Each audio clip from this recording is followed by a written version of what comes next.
Bendito Dios, hay un hecho fundamental, importantísimo en toda la humanidad, que es el nacimiento de nuestro Señor Jesucristo. Y en este mes siempre lo recordamos y queremos hacerlo eh, tomando su verdadero valor de la presencia de Jesús entre nosotros. Yo te ruego, glorioso Espíritu Santo, que en esta mañana seas tú guiándonos a la verdad de lo que fue tu propósito en tu corazón de enviar a Jesucristo. Permítenos entenderlo, disfrutarlo. Permítenos que en confianza crezcamos y lo adoremos y nos regocijemos en él. Te lo rogamos en el nombre precioso de Jesús. Amén. Amén. Desde el primer nacimiento que hubo en este mundo, Adán y Eva tuvieron 3 hijos, Caín, Yabel, Seth. El primer nacimiento es Caín. Desde ahí hasta el año 2020 se han dado miles de billones de nacimientos. Por decir, al 4 de diciembre, el día viernes del 2020, había 130.093.944 nacimientos, que por día son 370.000 nacimientos en todo el mundo. Pero desde el tiempo de Caín al 2020, vuelvo a repetir, se han dado miles de billones de nacimientos. Pero en esa línea del tiempo hubo un nacimiento trascendental muy importante, muy importante. ¿Qué es trascendental? Significativo, importante, relevante, sustancial, capital, esencial. Y uno se pregunta, ¿por qué? Porque cambió la historia del mundo, porque Dios nos visitó, porque Dios se acercó a la humanidad, porque Dios estuvo 33 años con nosotros. Es trascendental para toda la humanidad de toda la generación. Y esto tenemos que entenderlo claramente todos nosotros, todos, absolutamente todos.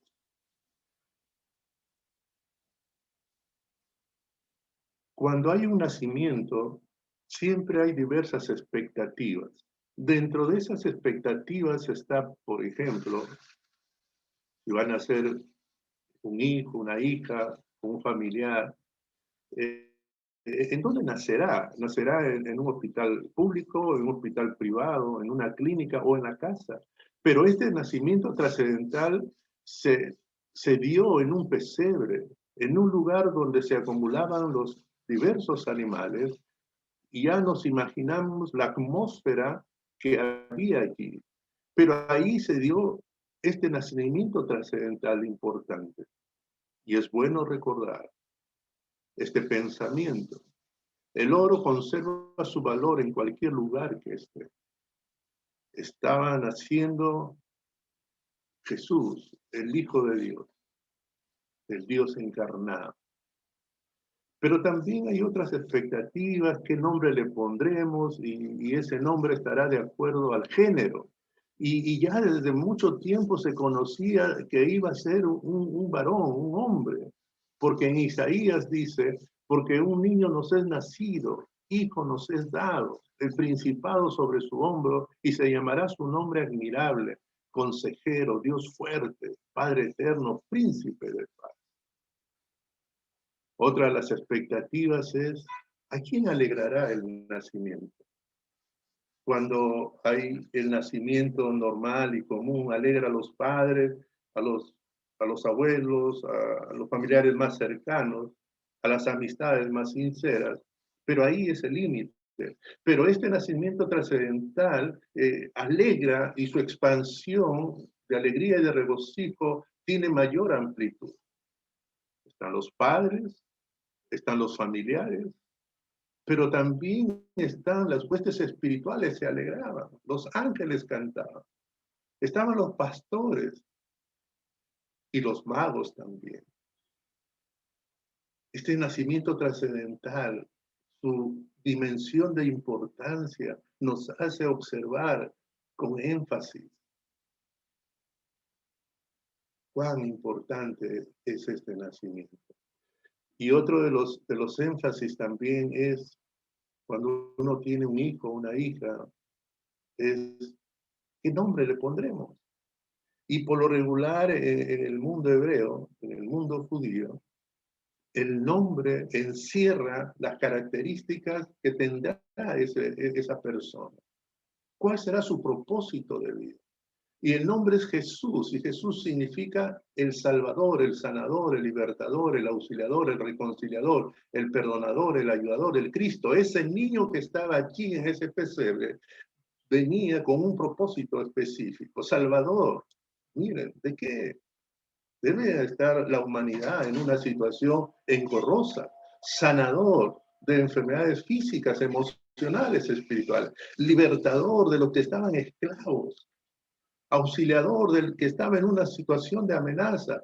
Un reconciliador con el Dios Padre. Un perdonador de pecado, el pecado que destroza al hombre. Un ayudador que se acercó a cada uno de nosotros. El Cristo, el ungido, que trae una misión especial. Y permítanme, a base de esta porción bíblica, a través de 3 puntos principales, desarrollar la predicación de esta mañana.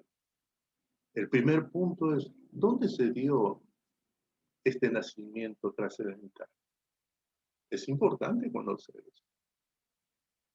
¿Cuál es su valor de este nacimiento trascendental?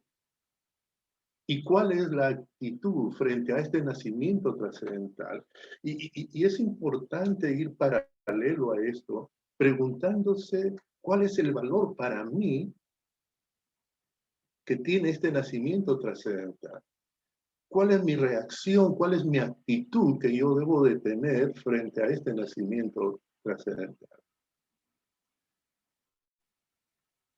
Primer punto, ¿dónde se dio este nacimiento trascendental? Belén de Judea. Y ahí está el mapa. Está en la parte de abajo, ahí dice Judea, de ahí sigue Belén. De Belén a Jerusalén había 9 kilómetros. Siempre es importante cuando se va a identificar un nacimiento, ver el árbol genealógico. Algunos dicen se parece al papá, se parece al abuelo, se parece al tatarabuelo y todo eso. Y es ya como algo inevitable que se tiene que mirar el árbol genealógico. El árbol genealógico de Jesús, recordemos a Abraham. A Abraham, Isaac, Jacob, cambió su nombre a Israel. Israel tuvo 12 hijos. Y dentro de esos hijos tuvo a Judá. De Judá viene David y Jesús viene de la línea del linaje de David. Entonces, ese es su árbol genealógico.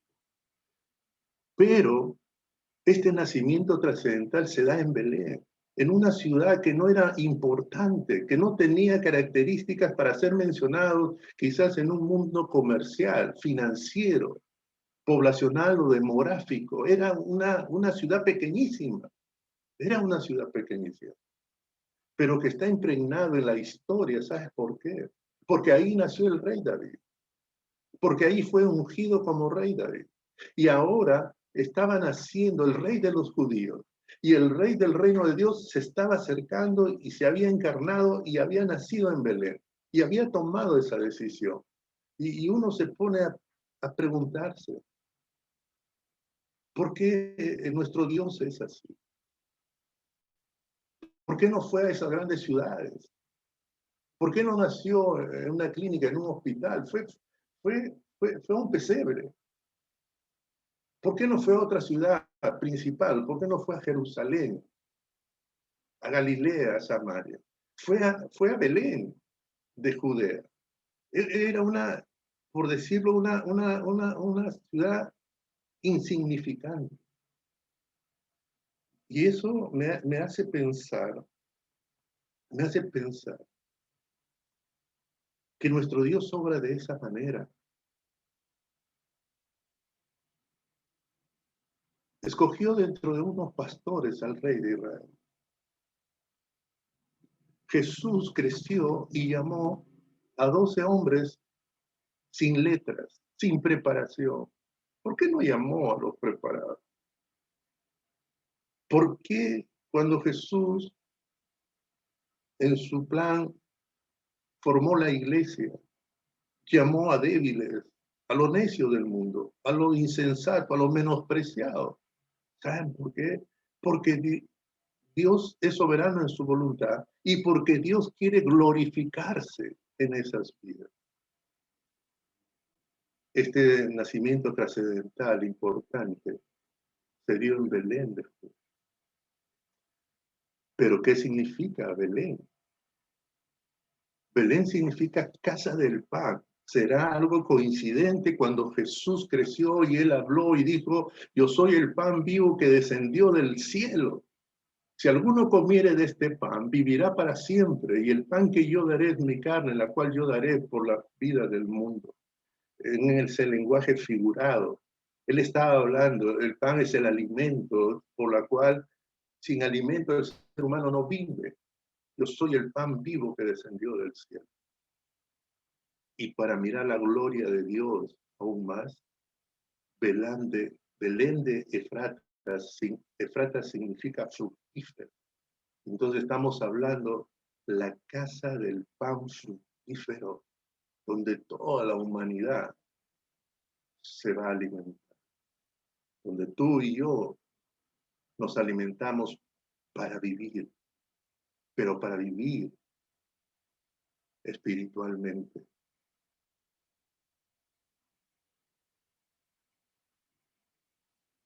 Pero también este hecho trascendental, este nacimiento trascendental, fue profetizado.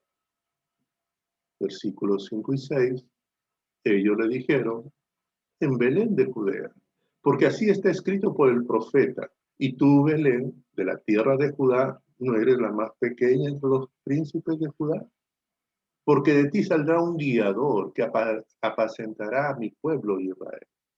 ¿En dónde se encuentra? En Miqueas. El profeta Miqueas ya había profetizado.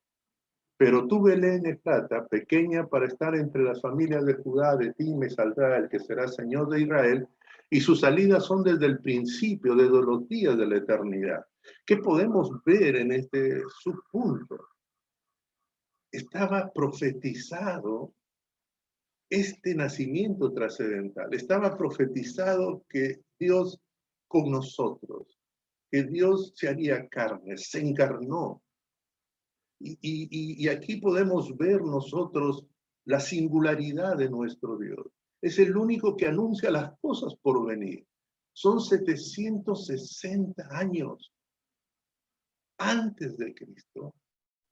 No hay otro Dios como el nuestro. Algo también que observar es que el libro de Miqueas tiene bastante por la mala conducta del pueblo de Israel, por la desobediencia, por haberse alejado, por haber abandonado al Señor. Pero dentro de todas ese contenido, aparece esta profecía como una luz en la oscuridad. Porque, ¿sabes? Es como una esperanza a un pueblo desesperanzado. Y ahí nosotros vemos al Dios de las oportunidades.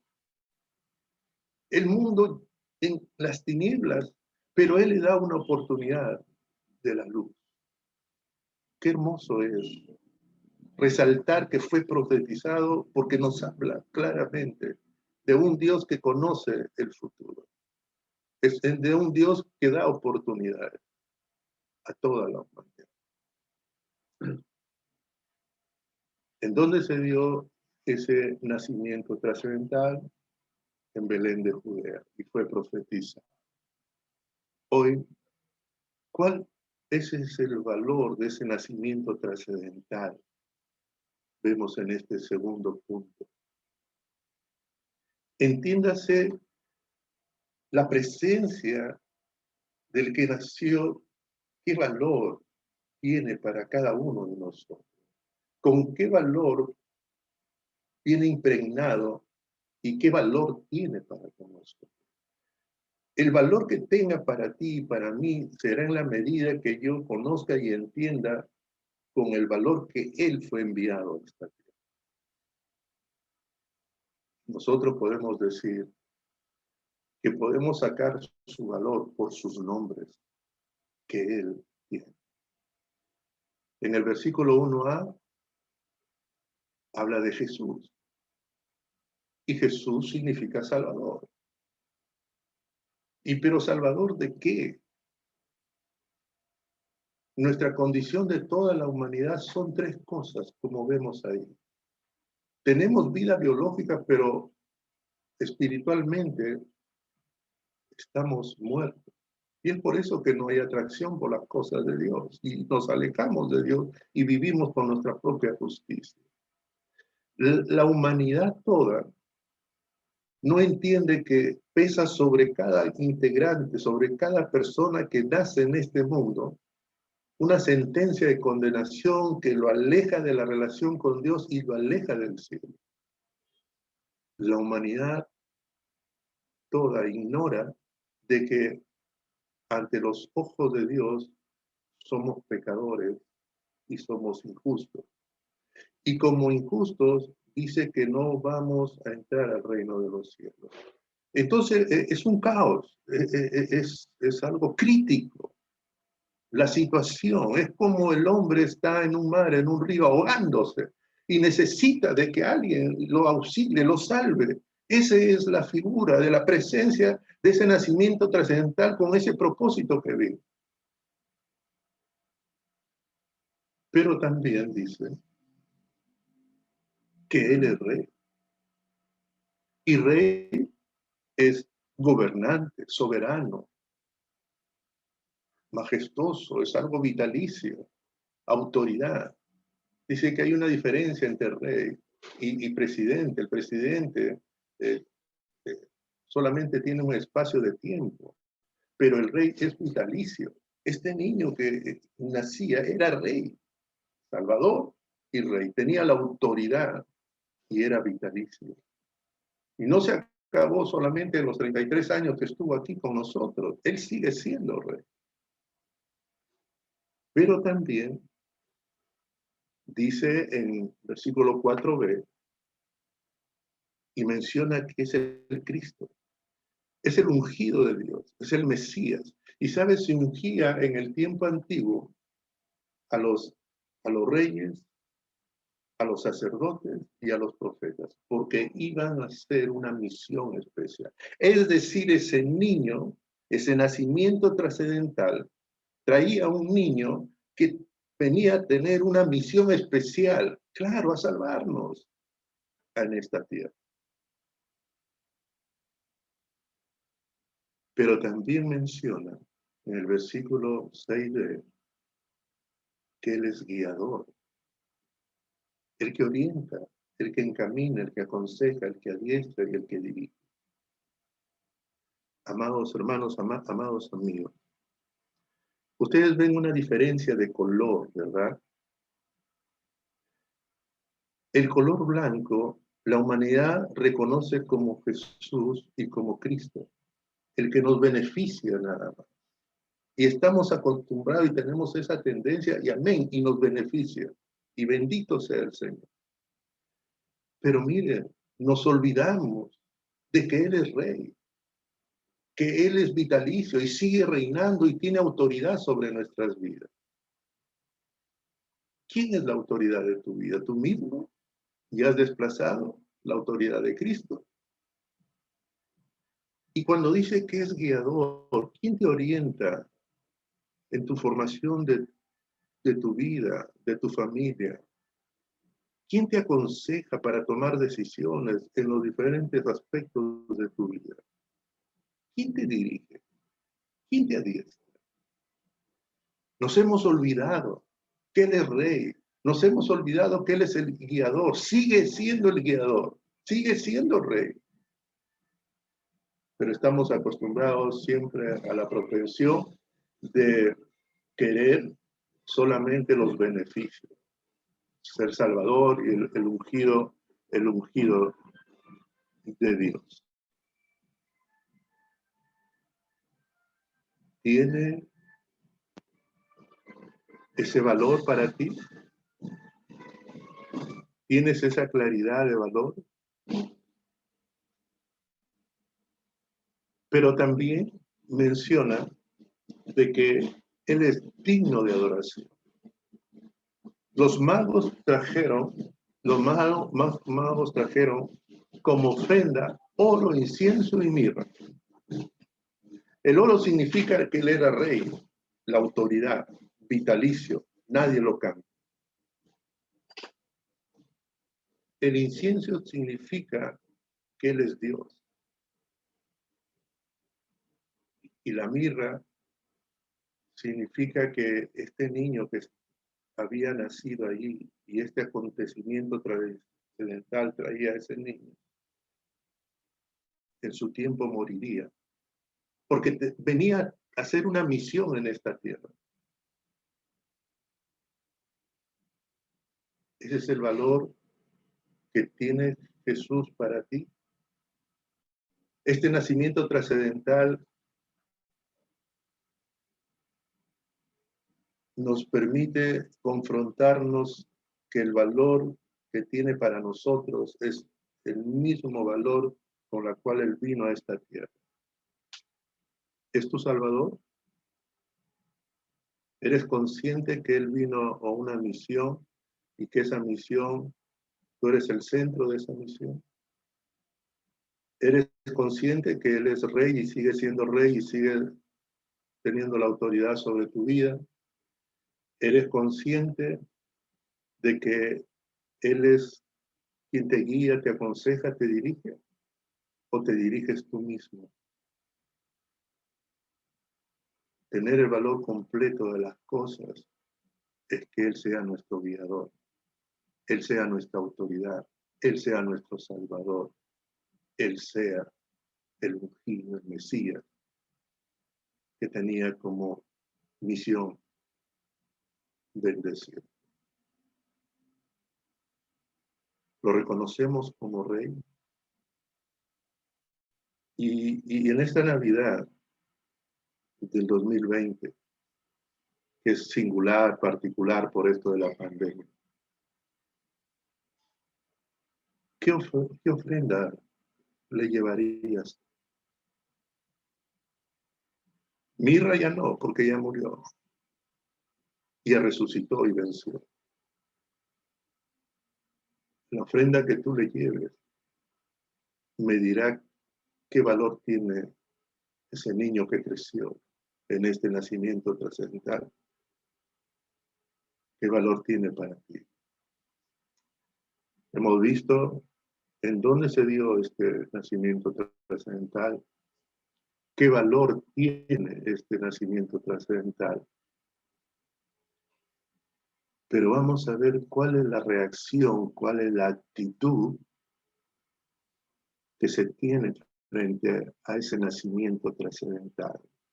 ¿Cuál es la actitud y la reacción que se tiene frente a Jesús? Hubo una reacción, una actitud de todo Jerusalén. ¿Sabes? Dice que se turbó todo Jerusalén. Y cuando dice que se turbó, significa se deprimieron, tuvieron tristeza profunda. Fue abatido su orgullo, fue herido su dignidad. ¿Sabes por qué? Porque ellos eran los que se creían los abanderados, los privilegiados. Al resto de las naciones le decían inmundos, pero ellos se consideraban una nación muy especial. Dios lo había escogido. Dios lo había escogido. Y eso es muy cierto. pero ellos creían que era lo máximo de la espiritualidad a través de los sacerdotes y a través de los escribas, los conocedores de todos los acontecimientos que se iban a dar. Y el pueblo era guiado por sacerdotes y escribas. Y tenían ese pensamiento, que era un pueblo que conocían todas las cosas que se iban a dar, que eran avanzados en la espiritualidad. Y cuando unos magos vinieron y le dijeron, hemos visto su estrella y venimos a adorarle, ellos se sintieron, ¿sabes qué?, en su orgullo golpeados. Porque ellos pensaban y decían, Dios tenía que decirnos a nosotros, somos su pueblo escogido. Se sintieron golpeados en su dignidad, ¿sabes por qué? Ese respeto que tenían de sí mismos, ese concepto de sí mismo, era golpeado en ese momento. Porque no fue a Israel que le mostró esa estrella. Esos magos fueron de otra nación. Se turbaron, se deprimieron, tuvieron una tristeza, porque ellos, si bien es cierto, tuvieron el privilegio de ser elegidos por Dios, abandonaron a Dios, se alejaron, se rebelaron. Miqueas hablaba de un pueblo rebelde y de juicio. Esa era su condición. Y ahí aparece como esa luz al fondo de la oscuridad, como una esperanza, este nacimiento trascendental. Pero a otros integrantes de otras naciones, Dios los hace ver, estos magos. Y ellos vienen para decirle, hemos venido a adorarles, hemos venido a adorar. Ellos se sintieron humillados, abatidos, turbados. ¿Por qué nosotros no? Es porque sencillamente habían dejado a Dios. Pero Dios estaba dándoles una nueva oportunidad. Esa fue la reacción, la actitud de Jerusalén. Pero hay otra actitud, reacción también, de dos personajes que se muestran en esa porción bíblica de esta mañana. La de Herodes y la de los magos. Y es algo lindo aquí, hermano, para nosotros. Herodes era romano. Los magos eran de otras naciones. Decían que eran de Babilonia, dice la historia. ¿Por qué? Porque el pueblo de Israel fue deportado por su rebelión y ahí el pueblo de Israel le habló, allí comunicaron sobre que iban a ser el Mesías, que iba a haber un nacimiento trascendental y después se olvidaron. Pero más los estudiosos, los magos, ellos sí tomaron en serio eso. ¿Y esto qué significa? ¿Sabes por qué te digo que es hermoso? Porque aquí se abre la esperanza para todas las naciones del mundo, no solamente para Israel, sino para los gentiles también. Porque Dios no hace acepción. Pero miremos a Herodes, sus características. Él también se turbó. Él tenía una religión, la religión romana. Una religión llena de imágenes de emperadores en sus templos. Y cuando apareció Jesús, él consideró una amenaza este nacimiento en la cual decían que era el rey de los judíos. ¿Sabes por qué? Porque él 40 años antes de Cristo había sido reconocido como rey. Y toda aquella persona que se oponía a su reinado, él los eliminaba. No quería ninguna amenaza. Y por eso les habló a los magos y les engañó a ellos, les dijo, vayan para yo ir también a adorarle. Él lo consideraba una amenaza este nacimiento trascendental. Era arbitrario y cruel. Se casó con 10 mujeres. Mandó a matar a su esposa favorita, a su cuñado, a algunos de sus hijos, a otros familiares. Mira, a él no le interesaba. Era cruel. Mandó a matar a todos los niños menores de 2 años, porque dentro de esos niños de 2 años estaba el rey de los judíos y teníamos que eliminarlo y era una amenaza, era su pensamiento de él. No le interesaba la tristeza que podría ocasionar en las familias de esos niños. Desde ya haciendo la muerte algo que Dios no hace. ¿Sabes por qué Herodes tipifica a esas personas que tienen su propia justicia? Viven a su manera, no conforme a lo que Dios manda. Pero mira qué gran diferencia. Ni los de Israel, ni los romanos, ni Herodes, los magos que eran de naciones fuera de Israel. Ellos, los magos eran de una casta sacerdotal, eran maestros de religión y de ciencia relacionados con la astrología. Ellos venían a adorarle. Ellos se regocijaron cuando le encontraron a Jesús. Tuvieron gran gozo. Mira, se postraron y le ofrecieron presente. Mientras que los judíos, los israelitas no hicieron eso. Ni los romanos hicieron eso. ¿Cuál es la actitud que tú tienes frente a este nacimiento trascendental? Puedes estar encerrado en una religiosidad de exclusividad y de privilegio, pero puedes tener una insensibilidad que no te permite valorar a Jesús. Y tu actitud es para ti como cualquier cosa hubiera pasado. ¿Cuál es tu actitud? Como la de aquellas personas que tienen su propia justicia y cuando este niño creció, vino trayendo enseñanzas y se ponían tristes porque no decía lo que ellos querían. ¿O cuál es tu actitud? ¿Como la de estos magos? Esa es la actitud. Ese es el corazón agradecido. Ese es el corazón que sabe valorar la presencia de Jesús entre nosotros.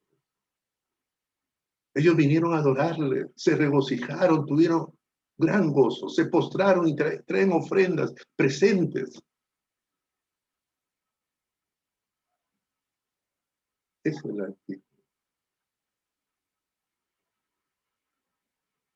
¿Cuál es tu actitud? ¿Cuál es tu reacción frente a este nacimiento trascendental? Y permíteme concluir en esta mañana. ¿Es trascendental el nacimiento de Jesús para ti? ¿Es importante?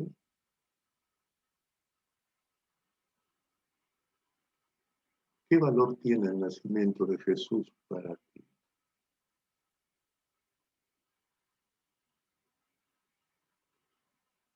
¿Es Jesús tu Salvador? ¿Has entendido que Él es el Cristo que venía a hacer una misión de parte de Dios y que el centro de esa misión eres tú? ¿Qué valor tiene el nacimiento de Jesús para ti? ¿Has entendido de que Él es Rey y que tiene autoridad sobre tu vida? ¿Has entendido que Él es el guiador también que ha venido para aconsejar y dirigir? ¿Sobre qué consejo tienes tú construyendo tu vida, la de tu familia?